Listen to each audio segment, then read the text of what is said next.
경인방송 FM 90.7MHz 까칠한 시선 이도영입니다. 오늘은 국민의힘 연수구 갑이죠. 단수 공천자입니다. 정승현 예비 후보 만나보겠습니다. 후보님 안녕하세요. 안녕하세요.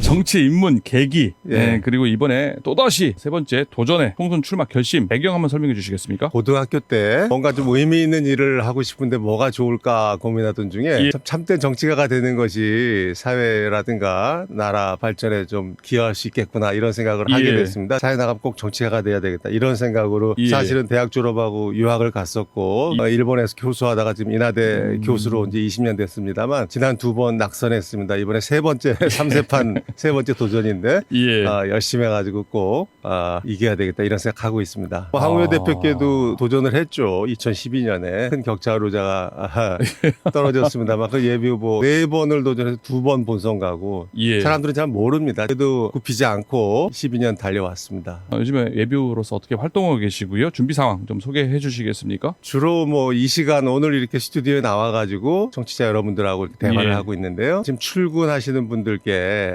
지하철역이라든가 버스 정류장이라든가 아니면 예. 사거리 같은 데서 피켓을 들고 있다라든가 인사를 드리는 시간이고 마트라든가 뭐 행사가 또 신년 행사 그런 데 가서 인사드리고 저녁엔 퇴근 인사 많은 분들을 만나면서 저의 여러 가지 생각과 진심을 전하고 그렇게 노력하고 있습니다. 장사하시는 분들 가게를 찾아가 보면은 코로나 3년 때보다도 굉장히 어렵다는 말씀이 공통적으로 예. 얘기를 하세요. 그래서 이 경제가 너무 어렵다. 경제 살려야 된다. 특히 제가 경제학을 40년간 공부하고 지금 경제학자로 있지 않습니까? 꼭 민생경제 살려달라 이런 얘기를 많이 하세요. 그런 걸 듣고 좀 가슴이 먹먹한데 어쨌든 최선을 다해서 우리 어려운 서민분들을 위한 경제 살리는 정치해야 되겠다 이런 생각하고 있습니다. 예. 이제 상대 후보와의 이제 문제입니다. 이제 그 지역에 지금 재선 국회의원이죠. 박찬대 의원이 출마 선언하고 예비후보 네. 등록을 한 걸로 네. 알고 있는데요. 네. 그러니까 네. 이번만큼은 승리하기 위해서 어떻게 뭐 준비 그러니까요. 단단히 하셔야 될 것 같은데요. 예. 경쟁력, 필승 비법, 전략점을 얘기해 주시죠. 이재명 예. 대표의 최측근 아니겠습니까? 그렇죠. 그래서 상당히 쉽지 않은 상대로 생각이 됩니다. 정말 이번에는 오차범위 내이긴 합니다만 제가 약 예. 7.7% 정도, 약 8% 정도 제가 앞서는 거로 이렇게 발표가 됐는데요. 그건 단순한 뭐 참고에 불과한 것이고 더 낮은 자세로 더 주민들께 다가가면서 열심히 해야 되겠다 뭐 이런 생각하고 있습니다. 예. 후보님 공약 좀 살펴봐야 되는데요. 그저께 보니까 연수활력 354 프로젝트라고 해가지고 되게 구체적으로 공약을 제시를 하셨더라고요. 네. 공약 내용,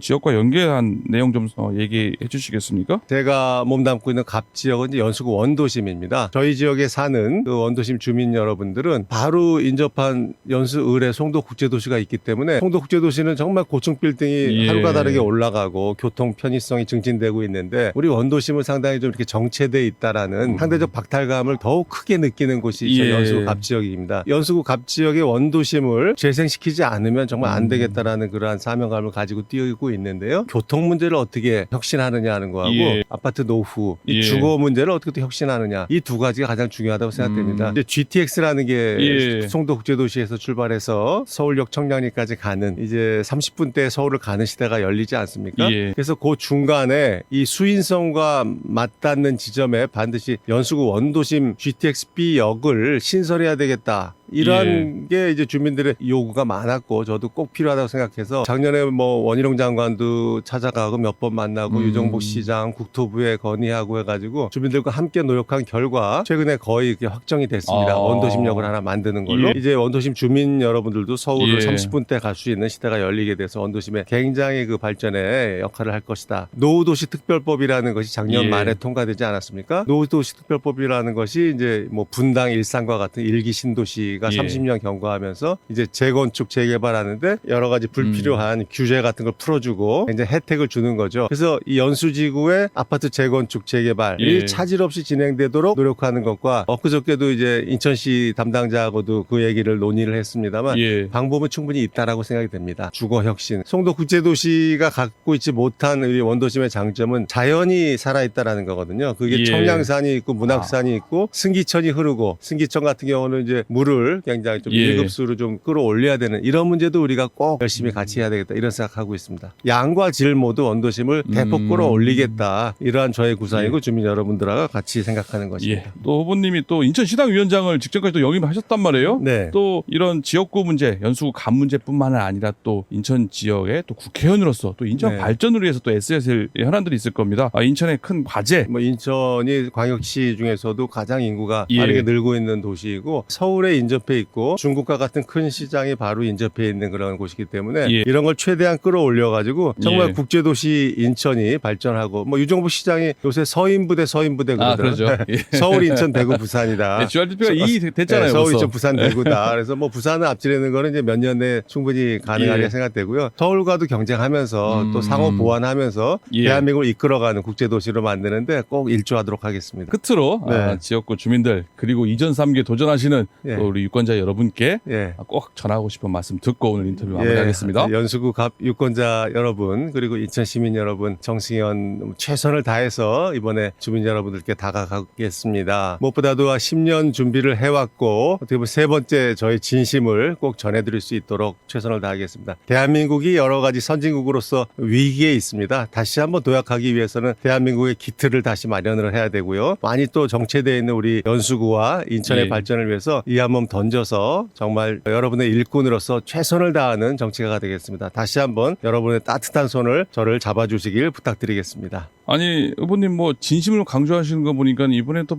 그 메시지가 진심을 뭐 예. 캐치프레이즈 뭐 되는 겁니까? 예, 10년의 준비, 세 번째 진심, 뭐 준비된 정치가 이런 거로 다가가서 예. 정말 보수 정당으로서 정말 어려운 서민들과 고통을 받으시는 우리 자영업자, 소상공인들을 위해서 예. 특히 경제적인 전문 지식을 살려서 꼭 보탬이 되는 정치가가 되겠다 다짐을 하면서 최선을 다하겠습니다. 예. 오늘 후보님 바쁘신 와중에도 이렇게 출연해 주셔서 고맙습니다. 감사합니다. 예. 지금까지 총선 릴레이 인터뷰 국민의힘 연수구 갑 단수 공천자인 정승현 예비 후보와 이야기 나눠봤습니다.